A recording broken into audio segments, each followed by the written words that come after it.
The king never rests, not with fantasy football. It's been a very busy fantasy football offseason, and I'm here to tell you about the 5 moves that are going to make the biggest impact in fantasy football for 2013 to this point of the offseason. Mike Wallace signs with the Miami Dolphins. This is the one on the list that is not a positive. Wallace was a guy who benefited greatly from playing with Ben Roethlisberger. Roethlisberger, as you well know if you watch football, even the average fan will tell you that when Roethlisberger breaks the pocket and throws downfield, he can be incredibly dangerous. Mike Wallace is just not going to have that sort of thrower in Ryan Tannehill. Ryan Tannehill is eventually going to be a very good NFL quarterback, but there is no way that Mike Wallace is going to consistently make the downfield plays with Ryan Tannehill that he did with Ben Roethlisberger. With his move to Miami, Mike Wallace goes from wide receiver 1 to wide receiver 2 in fantasy football. Reggie Bush goes to the Detroit Lions. I've been saying this for months. A perfect fit, because not only does Reggie Bush get a lot of confidence when a team gives him the ball a lot, the Lions are going to be committed to giving the ball a lot. And Reggie Bush is capable of exploding in any given week when he knows he's getting the rock a lot, because he is a rhythm running back. Plus the fact that Reggie Bush has a better nose for the goal line than a lot of people think. Having a nose for the goal line in the NFL is an intangible skill, and Reggie Bush has it. Look, Mikel LaSure is there. He may steal a few goal line carries, but Reggie Bush is going to score enough on his own. Now, we don't know how the rest of the offseason and the draft is going to work out for the Lions just yet. Maybe they add another wide receiver of note there. But Reggie Bush, he's going to be big in the passing game on an offense that definitely needs it. Reggie Bush, a very, very good running back 2 in fantasy for 2013. Danny Amendola is going to get the opportunity to put up the best numbers of his career so far.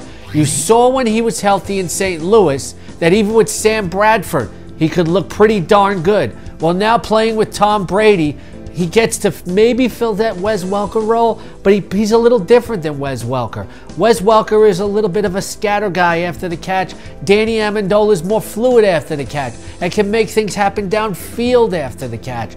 Danny Amendola just has to stay healthy. It's been a big if for him, but if Danny Amendola can stay on the field, you're talking about a very, very good wide receiver 1 in fantasy football next season. Percy Harvin has moved to the Seattle Seahawks. Very happy to be out of Minnesota. What a big impact move for the Seattle Seahawks and fantasy players. Now Percy Harvin doesn't draw so much defensive attention because he's got great compliments around him, and he can play a primary role as a downfield threat and really fill that niche in that offense, a major niche that he's never been able to do in Minnesota.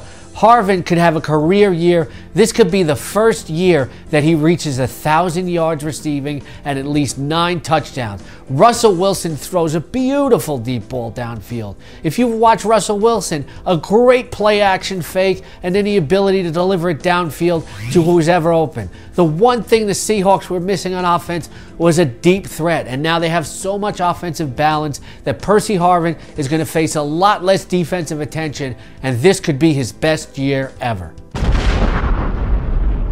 And my favorite move so far for fantasy purposes, Steven Jackson going to the Atlanta Falcons.